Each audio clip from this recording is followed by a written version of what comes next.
dia 21 de março, é isso? Temos mais 10 dias para acabar o mês? Mais 10 dias? Quantos creem que nesses próximos 10 dias, eu não sei como foi os 21 até aqui, mas eu declaro, eu tenho orado com você também sobre isso, para que os próximos 10 dias sejam tão bons para você, não que vão ser fáceis, vai ter dificuldade, nós vamos falar um pouco sobre isso, mas Deus vai te dar tanta vitória, Deus vai te surpreender tanto com aquilo que Ele vai fazer. Esses 10 dias vai ser 10 dias de tanto agir de Deus na sua vida, que você vai encerrar os 10 dias, no dia 31 você vai olhar para trás e vai dizer que março foi o melhor mês da sua vida, em nome de Jesus. Quantos creem? Diz eu creio. Mais forte, diz eu creio. Então vamos estudar a palavra de Deus. Marcos capítulo 4, verso 35. Abre tua Bíblia ou liga a tua Bíblia. Se você não está aí com a Bíblia ou um aplicativo ou com ela física, você tem um recurso que acompanhar aqui no telão. Abre o seu coração, porque eu creio que Deus vai falar com você.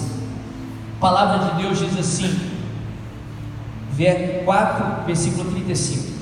Naquele dia, ao anoitecer, disse ele aos seus discípulos: vamos para o outro lado. Você pode repetir comigo? Vamos para o outro lado. Mais uma vez, diz vamos. Diz eu vou para o outro lado. Agora no verso 36. Deixando a multidão, eles o levaram no barco assim como estava. Outros barcos também o acompanhavam. Levantou-se um forte vendaval, e as ondas se lançavam sobre o barco, de tal forma que esse foi se enchendo de água. Jesus estava na polpa, dormindo com a cabeça sobre o travesseiro. Os discípulos o acordaram e clamaram: mestre, não te importa que morramos? Ele se levantou, repreendeu o vento e disse ao mar: aquieta-se, acalma-se. O vento se aquietou e fez-se completa bonança. Então perguntou aos seus discípulos: por que vocês estão com tanto medo? Ainda não têm fé? Eles estavam apavorados e perguntavam uns aos outros: quem é esse que até o vento e o mar lhe obedecem? Olha que história tremenda, que história impressionante. Como que a natureza obedece àquele que não era só homem, aquele que também era Deus. Uma história que fala sobre vida cristã, sobre o propósito de Deus, o propósito que Ele tem para cada um de nós. Uma história que nos ensina como enfrentarmos também as tempestades, as dificuldades do nosso dia a dia. Como nós podemos ver o agir de Deus sobrenatural no mundo natural. Como nós podemos experimentar milagres nos dias de hoje. Eu quero pontuar 3 lições aqui nessa história, que eu creio que vai edificar a tua fé, vai te aproximar de Jesus e vai fazer com que você experimente o agir dele na sua vida, em nome de Jesus, amém? Primeira lição que eu quero compartilhar dentro desse texto. Primeiro, todas as vezes que Cristo ou Deus nos leva a um lugar melhor, nós vamos enfrentar dificuldades. Todas as vezes que Cristo nos levar a um lugar melhor, nós iremos enfrentar dificuldades. A Bíblia fala que Jesus estava pregando em várias cidades ali que ficavam à margem do mar da Galileia, na região de Cafarnaum, e de repente parte a ideia dele, a direção dele. Ele vira para os discípulos e fala: vamos para o outro lado. Se você continuar lendo a história, se você continuar lendo a sequência dos fatos, essa mesma história é relatada também nos evangelhos de Mateus e no evangelho de Lucas. Você vai ver que Jesus tinha um propósito para ir para o outro lado. Ele vai para o outro lado, ali numa região em especial, que que ficava na outra margem do mar da Galileia, que era a região de Gadara. Ele especificamente vai para a cidade de Gadara, ou a cidade dos Gadarenos.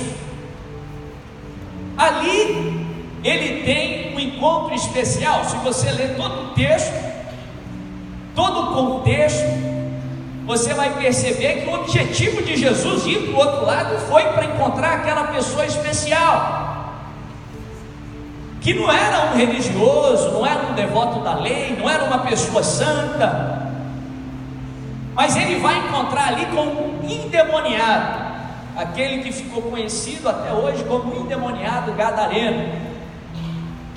E a Bíblia fala que Jesus vai até ele e liberta ele. Ele era possuído aí por uma legião de demônios, e até uma história que nos ensina um pouco sobre princípios de libertação.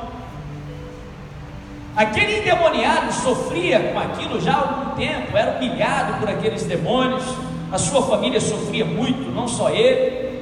A Bíblia fala que chegou um ponto que ele não conseguia mais viver no convívio social, ele vivia marginalizado, vivia em cemitérios, se machucando e machucando os outros. E a Bíblia fala que de repente Jesus atravessa o mar com os seus discípulos, enfrenta uma tempestade só para libertar aquele rapaz. A cidade de Gadara, ela pertencia a uma região ou a um complexo de cidades chamado Decápolis.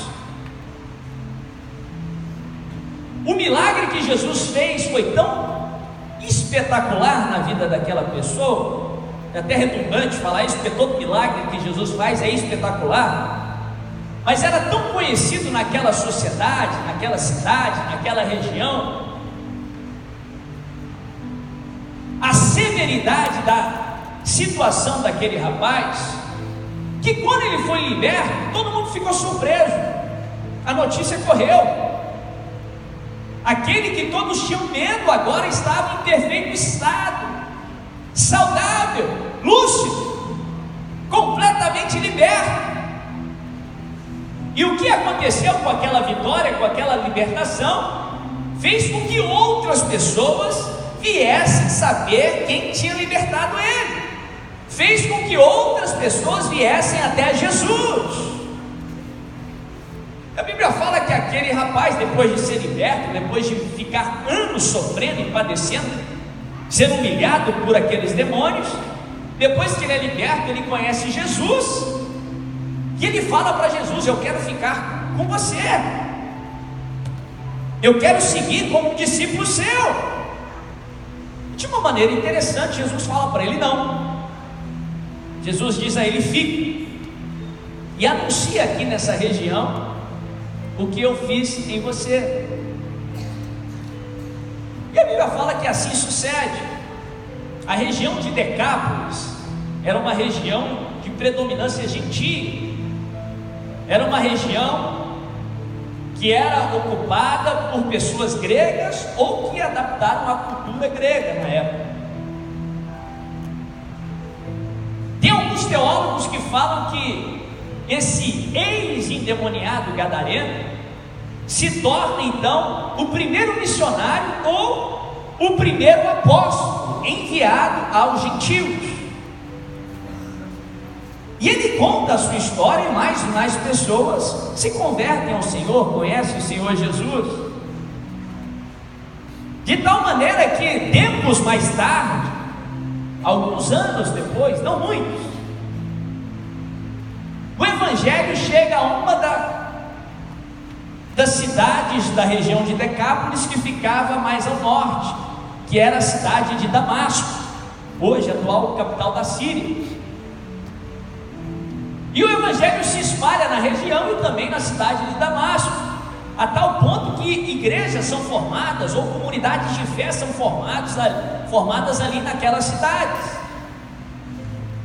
Até o momento que uma pessoa, que nós aprendemos mais tarde quem ela é, ela se converte, a pessoa chamada Ananias, e se torna um líder respeitado na comunidade dos fiéis. Pouco tempo depois, na cidade de Damasco, uma ameaça aos fiéis, uma ameaça aos cristãos, chega até ali, mas completamente quebrantado já. Naquele local, na região de Damasco, na região de Decápolis, na cidade de Damasco, Saulo, ele encontra com Jesus e é transformado em Paulo. Olha a sequência de eventos. Jesus, ele sai ali da região de Cafarnaum, atravessa o mar, enfrenta uma tempestade para encontrar uma pessoa e libertar aquela pessoa. Depois que ele liberta o ex-endemoniado gadareno, ele volta para Cafarnaum, onde ele encontra com Jairo, cura sua filha, cura a mulher que tinha fluxo de sangue. Ele foi lá só para curar aquele gadareno, porque ele tinha um propósito. Aquele gadareno seria usado para levar uma região toda aos pés de Jesus. Aquele gadareno seria usado para avivar aquela região, e não só isso. Alguns anos mais tarde, poucos anos, não muito, o evangelho, por causa daquela cura, por causa daquele ex-endemoniado gadareno, chega a nada menos do que Paulo, que se torna o apóstolo Paulo, que não só abençoa os cristãos em Damasco, não só abençoa os judeus, mas abençoa com muita importância e muita frequência os gentios. Não só daquela geração, mas há 2000 anos depois, nós somos abençoados até hoje pela obra e pelo ministério do apóstolo Paulo. Jesus, ele manda os discípulos irem ao outro lado, porque ele queria levar os discípulos para um lugar melhor. Ele queria fazer, através dos discípulos, através do seu ministério, infinitamente mais do que eles poderiam pensar ou imaginar. Isso tudo para lhe falar que todas as vezes que o Senhor lhe conduz a algum lugar, Ele está te conduzindo para um lugar melhor. Todas as vezes que Ele te conduz para um lugar, Ele está fazendo infinitamente mais do que você possa imaginar. Ele não só está abençoando a sua vida, mas através da sua vida, Ele está abençoando gerações que virão depois de você. Ele te ama demais para tirar você da sua zona de conforto em vão. Ele te ama demais para fazer você seguir a Ele sem nenhuma mudança. Todas as vezes que Ele te conduzir a algum lugar, Ele está te levando para um lugar melhor. Salomão, ele nos ensina que a vereda do justo, ou a vereda, o caminho daquele que é guiado pelo Senhor, é como a luz da aurora, é como a luz no amanhecer. Vai brilhando, brilhando, brilhando, brilhando a cada dia mais, até ser dia perfeito. É assim que é o seu caminho quando você é guiado pelo Senhor. Ele vai para um nível, um maior, maior, melhor, melhor, até ser dia perfeito, que o Senhor Jesus vai voltar e vai nos levar com Ele aos céus. E todas as vezes que o Senhor nos leva a um caminho melhor, todas as vezes que Ele nos conduz, nós enfrentamos dificuldades. Nós vemos isso em todos os momentos com os discípulos, principalmente ali na região da Galileia, no mar da Galileia. Todas as vezes que Jesus falou para os discípulos: vamos para o outro lado, representando um lugar melhor, eles enfrentaram escassez. Uma vez faltou pão, faltou comida. Eles enfrentaram outras tempestades, eles enfrentaram dificuldades. Não só no Novo Testamento, mas no Antigo Testamento nós vemos isso acontecer por diversas vezes. Todas as vezes que Deus conduzia o povo para um lugar melhor, para a terra prometida, para onde Ele prometeu, o povo enfrentou um deserto, o povo enfrentou longos anos de espera, o povo enfrentou gigantes, o povo enfrentou batalhas, o povo enfrentou dificuldades. Todas Todas as vezes que o Senhor te conduzir a um lugar melhor, você vai enfrentar dificuldades. Agora, meu irmão, não se apavore como os discípulos se apavoraram. Eles pensaram que a tempestade era o fim, que eles iriam morrer. E olha, que eram todos, a grande maioria, um grande número, eram pescadores experientes no mar da Galileia. Eles sabiam o que acontecia na região, eles tinham enfrentado outras tempestades. Aquela era tão severa que eles acordaram Jesus e falaram: você não importa com a gente, nós vamos morrer. Deus mostra por tantas vezes, Ele conduzindo o povo, Ele conduzindo os patriarcas, os profetas, os apóstolos a um lugar melhor, e o enfrentamento da dificuldade, para que hoje, meu irmão, quando você enfrentar uma tempestade, quando você enfrentar um deserto, não faça como os discípulos fizeram, que se apavoraram. Não faça como o povo fez no deserto, que começaram a reclamar, começaram a murmurar, começaram a pensar que o lugar no qual eles vieram era melhor do que o lugar que eles estavam indo.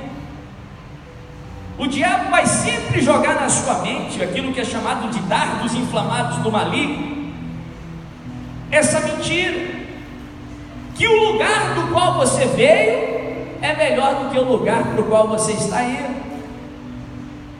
Mas a palavra nos ensina que o lugar para o qual nós estamos indo é infinitamente melhor do que o lugar do qual nós viemos, em nome de Jesus.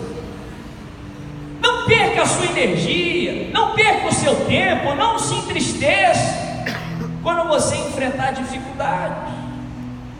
É o que Jesus nos ensina: no mundo tereis o quê? Aflições. Mas não se entristeça, não se desespere, não abaixe a sua cabeça, mas levanta a sua cabeça, coloque um sorriso no rosto, tenha bom ânimo, porque Ele venceu o mundo. Não tenha aflição que o Senhor não tenha vencido, não tenha aflição que vai te parar. Ele venceu o mundo. 2 Pedro 4,12, se eu não estou enganado, o apóstolo Pedro diz assim: amados, não estranheis do fogo ardente que surge no meio de vós, destinado a vos provar, como que se alguma coisa extraordinária vos tivesse acontecido. Mas alegrai-vos, à medida que sois coparticipantes do sofrimento de Cristo, para que na revelação da sua glória vos alegreis exultando. Não estranhe o fogo que vem para te provar. Não murmure no deserto, não desespere na tempestade. A tempestade é um sinal que Deus está te levando para algo melhor. Você está na tempestade não permanentemente, você está nela só de passagem. A palavra fala que Deus já traçou um caminho no meio da tempestade. É interessante, quando o povo estava lá no deserto e Deus conduzindo eles do Egito para a terra prometida, eles passam longos anos ali, mas em todos os momentos o Senhor estava com eles. Jesus envia o povo para o outro lado, Jesus envia os discípulos para o outro lado. Ele sabia da tempestade porque Ele era Deus. Eu vou falar disso daqui a pouquinho. E a Bíblia fala que no meio da tempestade Jesus estava lá. Ele não abandonou o seu barco. Pode parecer que ele está dormindo, mas Ele não te abandonou. Ele disse: eis que estou convosco todos os dias, até a consumação dos séculos. Quando Deus conduziu o povo pelo deserto, a Bíblia fala que uma nuvem conduziu o povo durante o dia. Durante a noite, nos momentos mais difíceis, no momento mais escuro, nos momentos mais frios, Ele tinha uma coluna de fogo, e Ele não deixou o seu povo. Ele conduziu o povo durante o dia e durante a noite. Talvez você está passando por um momento de noite na sua vida. Eu não sei o que você está sentindo, mas talvez o Senhor te trouxe aqui só para você ouvir, que você ouvisse isso. O Senhor não te abandonou, Ele está do seu lado nas horas de bonança e nas horas mais difíceis, em nome de Jesus. Mas o interessante é que Deus nunca falou para o povo construir casa no deserto. Ele falava para o povo construir tendas e ficar de olho na nuvem, porque se a nuvem movesse, eles deveriam mover. De modo algum o Senhor vai te falar para construir sua casa no deserto. Sabe por quê? Você não foi criado para viver no deserto. O deserto não é um lugar permanente. Você está enfrentando esse problema, você está nesse deserto só de passagem, você está nessa tempestade só de passagem. O Senhor tem um caminho de vitória e você vai chegar do outro lado, você vai chegar na Canaã celestial, no cumprimento da promessa de Deus na sua vida. Jamais faça a sua habitação no deserto, porque ele não é o seu lugar. Você está aqui só de passagem. Fala para o teu irmão, você está aqui só de passagem. Diz a ele, o deserto não é o seu lugar. Segunda lição que eu aprendo com esse texto: Deus vê o futuro antes do futuro acontecer. Deus vê o amanhã antes do amanhã acontecer. Essa é uma característica exclusiva de Deus. Só Ele vê o futuro antes do futuro acontecer. Jesus falou, vamos para o outro lado, e eles chegaram do outro lado. Jesus falou para Pedro, hoje, antes que o galo cante, você me negará 2 vezes. Antes que o galo cante 2 vezes, tu me negarás 3 vezes. Ele previu que Judas o trairia naquela noite. Ele disse que o Filho do Homem seria entregue, morreria numa cruz, mas no terceiro dia ele ressuscitaria. Deus falou para Abraão, anos antes de acontecer, que o povo no futuro iria para o Egito e ficaria ali 400 anos, sofreria, mas depois de 400 anos eles voltariam para a terra da promessa e voltariam melhor do que eles tinham entrado no Egito. Deus viu o amanhã antes do amanhã acontecer. Ele tem essa capacidade porque ele não é temporal como nós somos. Ele está acima do tempo. Antes que tudo existisse, ele já existia, ele já era. Ele é eterno, ele é infinito. Sabendo desse princípio, meu irmão, você vê as promessas de Deus de uma maneira diferente. Você recebe as promessas de Deus de uma maneira diferente. Quando Deus diz para você que você vai vencer, que você vai ser curado, que Ele vai restaurar a sua família, que Ele vai trazer plenitude para você, Ele não está falando de uma possibilidade, Ele não está falando de algo que Ele torce para acontecer, Ele não está falando de uma probabilidade, Ele está falando de algo que Ele viu. Ele viu o amanhã antes do amanhã acontecer. Sabendo disso, você precisa confiar em Deus de uma maneira diferente. Eu gosto de citar o exemplo do que eu ouvi sobre a indústria cinematográfica. Eu ouvi uma palestra de uma pessoa falando sobre, principalmente, filmes de baixo orçamento, a produção do filme, os diretores.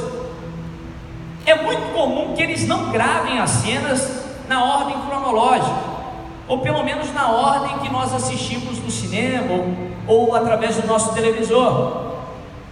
É muito comum que eles gravem as últimas cenas antes de gravarem as primeiras, de tal modo que para o telespectador isso é despercebido. O telespectador vê o clímax da história, vê o vilão ameaçando o mocinho, e nós nos emocionamos, nos engajamos na história. Mas para os diretores, os produtores, os personagens, eles sabem que o vilão pode falar o que for, a cena final já foi gravada, o herói do filme vai vencer no final. Isso exemplifica um pouco o Deus que vê o amanhã antes do amanhã acontecer. Ele já viu a sua vitória, ele já viu o milagre acontecendo, ele já viu sua família sendo restaurada, o seu casamento sendo restaurado, a tua vida sendo transformada. É por isso que ele te prometeu, porque ele sabe que no final da história você vai vencer nessa jornada em nome de Jesus. Por isso você precisa crer. Mas o interessante é que quando Jesus falou para os discípulos, vamos para o outro lado, ele não falou que no meio do caminho teria uma tempestade. Ele sabia que viria a tempestade ou não sabia? Lógico, ele é Deus. Quando ele dá o sonho para José, José sonha com 17 anos de idade que ele estaria numa posição de realeza, ele seria honrado até pelos seus irmãos. Ele conta o alvo, mas não conta sobre o processo. Ele revela o sonho, sem revelar a caminhada. Ele não fala para José que José iria passar 13 anos enfrentando a rejeição, enfrentando as mentiras, perseguição, sofrimento, escravidão, prisão, esquecimento, até que depois de 13 anos ele foi chamado por Faraó e ele assumiu a posição que Deus o havia prometido. Quando o anjo chega para Maria e fala que ela se tornaria grávida do Espírito Santo, e o seu filho seria o Emanuel, o Senhor dos Senhores, o Rei dos Reis, uma missão inigualável, o anjo não falou para ela que o seu noivo quase a deixaria, que por 2 anos ela teria que fugir de Herodes com o seu filho muito pequeno, que Jesus nasceria numa manjedoura perto de animais, que ela viria o seu filho sendo assassinado brutalmente. Ele conta o alvo, ele conta o final da história, mas ele não revela o enredo do filme. Sabe por quê? A lógica é muito simples. Se ele falasse que no meio do caminho teria tempestade, os discípulos iriam ou recusariam? Se ele falasse para José que a caminhada seria longa, o caminho seria estreito, teria uma grande chance dele desistir, sim ou não? Então por que tem a caminhada? Por que tem a dificuldade? Para que você se desespere, para que você pense que vai ser o seu fim? Não, porque ele tem um propósito. São as resistências que fortalecem os seus músculos espirituais. Romanos no capítulo 5, Paulo diz assim: eu me gloriarei nas tribulações, porque a tribulação produz perseverança. Fala comigo, perseverança. A perseverança, a paciência. Eu gosto da tradução da Nova Versão Internacional, que diz: a perseverança, um caráter aprovado. O caráter aprovado, ou o caráter de Cristo, produz a esperança. E a esperança, quando é colocada em Cristo, ela jamais é decepcionada. Só tem algo na palavra de Deus, que a palavra de Deus diz que gera em nós um caráter aprovado. Só tem algo que te prepara para ser abençoado. Isso se chama tribulação, dificuldade, problema. Se tivesse qualquer outra maneira, Jesus fala: Pai, se possível, afasta de mim esse. Se tiver qualquer outra forma de redimir a humanidade, de cumprir o teu propósito, eu quero, mas seja feita a tua vontade, não a minha. Não estranhe o fogo ardente que surgiu para te provar. Não tenha medo da tempestade.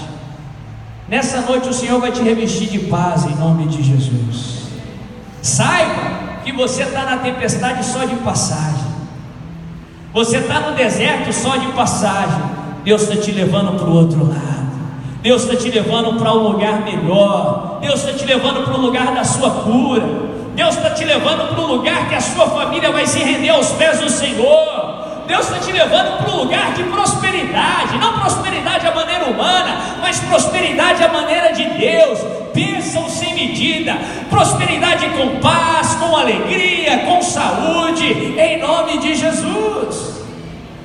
Terceira e última lição, e eu vou encerrar a mensagem. Número 3, Ele sempre nos prepara para a caminhada. Fica em pé onde você está, eu vou encerrar. Pega na mão da pessoa que está do seu lado.